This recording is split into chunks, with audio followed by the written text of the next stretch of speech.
Hello বন্ধুরা, আজকে আমি রান্না করব ইলিশ বাটি ভাপা। এই যে ইলিশ মাছটা ভাপা করব। দিলাম লঙ্কা আদা কুচি, দিলাম জিরে, দিলাম এই সাদা সর্ষেটা একটু বেশি করে দিতে হবে, তাহলে একটু ভালো লাগবে। সাদা সর্ষে আর কাঁচা লঙ্কা, এর মধ্যে আদার্স কিছু দিতে হবে না। এই দেখো কি সুন্দর সর্ষেটা মিক্স করে নিলাম। সর্ষে, কাঁচা লঙ্কা, আদা, জিরে কত সুন্দর করে মিক্স করে নিলাম। এ দেখো ইলিশ মাছগুলো নিলাম, এর মধ্যে সর্ষে বাটাটা দিয়ে দেবো।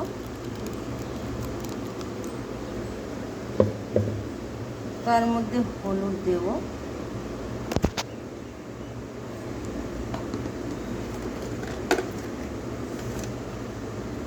একটু লবণ দেব।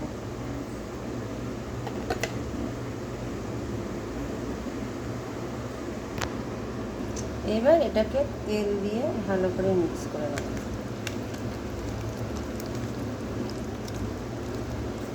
দেখো কি সুন্দর করে মাখিয়ে নিলাম।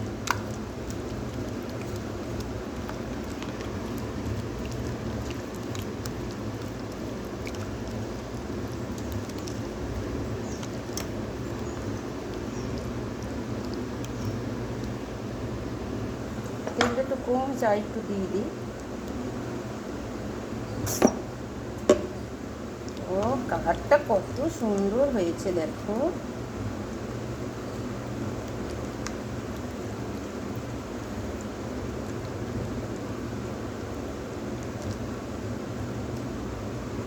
এটা বাটিতে দেবো। এটা ইলিশ বাটা, এটা ইলিশ ভাপা তৈরি হবে বাটিতে। ইলিশ বাটি ভাপা তৈরি হবে।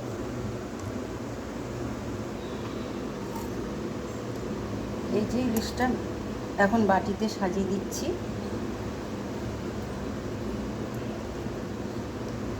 খেতে তো খুবই টেস্ট হয়, আমাদের তো ভালোই লাগে, সবাইও খায় অবশ্যই। ইলিশ মাছটা বাটি ভাপা খাই।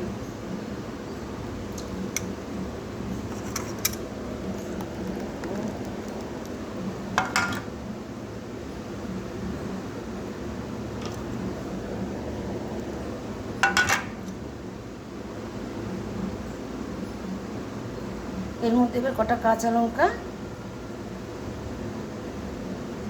দিয়ে দেবে, তার মধ্যে একটু কাঁচা তেল দিয়ে দিতে হবে।